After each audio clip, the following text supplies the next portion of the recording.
My coworker got scammed out of $8,000, a la the scam from The Cut that's going on now, where that journalist got scammed out of $50,000. And I watched it happen in real time so I can understand how they prey on certain people. And the way this went down was, so I was working at a tech company. I'm an account director and I share an account manager. And one day my account manager comes up to me and she asked if I had seen, we're going to call him John in this. He's another account director and has the same account manager as me. And she's like, John just didn't show up to one of our client calls. He's not answering our texts. We don't know where he is.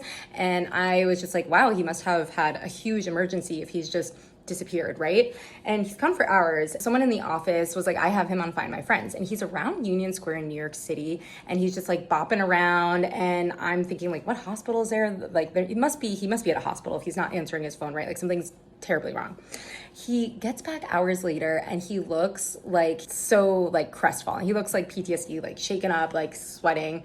And that's when we find out the reason that he was bopping around all day was because that morning while he was at work, he got a voicemail from the IRS. If you know, the IRS will never call you, they will send you a letter. So this scam goes is they first leave a voicemail to see if you will call them back. He calls them back and they have the area code and the phone number of his local town, and they tell him, we're transferring you to the sheriff's department because we have a warrant for your arrest. You have $10,000 in back taxes. So they are then, telling him that if he tells anyone, this is a criminal offense now because it's so overdue and they will be implicated. He can't tell his wife because then she'll be implicated. And they're just like, they keep you on the phone, they put the pressure on thick. And I say this because this guy, like so caring about his family that he panicked and just did what he thought was the best way to protect his family. I'm not going to say you can't poke a million holes in this, but I do believe that where he was coming from was he was just trying to protect his family. So he freaks out and they tell him, hey, we can make this go away right now if you pay us now. So he goes, great, I would love to make this go away right now. How do I do that? And they go, you're going to have to send us iTunes gift cards. I can't not say that without laughing because I just, paying your taxes and iTunes gift cards is just never a thought that had crossed my mind. But anyway, he goes out to buy physical iTunes gift cards, not even online, like from an actual retail store. So that's why he's running around near Union Square. Apparently, to limit fraud, they put a limit on the number of iTunes gift cards you can buy in one store.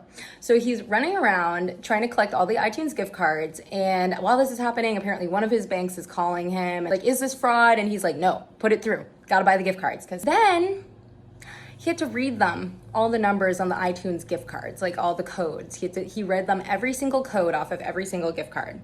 And then after he had given them $8,000, I think that was like the max he could get, they're trying to get even more out of him, even more than like the original amount they said that he owed on taxes. And I think that's when his adrenaline wore off and he had the epiphany that something was wrong. Calls his wife, and his wife, her father is a CPA who had been doing their taxes their entire time they've been married. She immediately loses it because apparently she had also been texting him during this, but because they told him you can't tell anyone, otherwise they're gonna get implicated too, he just ignored her all day. And then she's pissed. Luckily, he put some of those gift cards on his Amex, and Amex was like, cool, we got you on that. It was like $1,000. Unluckily, he put the rest of that $8,000, so $7,000 total on his different credit card. And because the credit card and the bank had been calling him to be like, hey, we think this is a fraud. And he was like, nope, it's not. They were like, oh, you verified it, so sorry. Honestly, like, this story freaking cracks me up. I think this guy is such a good person and I think his heart was in the right place, but for sure, I told this as like, you won't believe what happened at my office type of story for years. So yeah, we can like all have a hee hee ha ha, but I don't know, I guess be nice to people.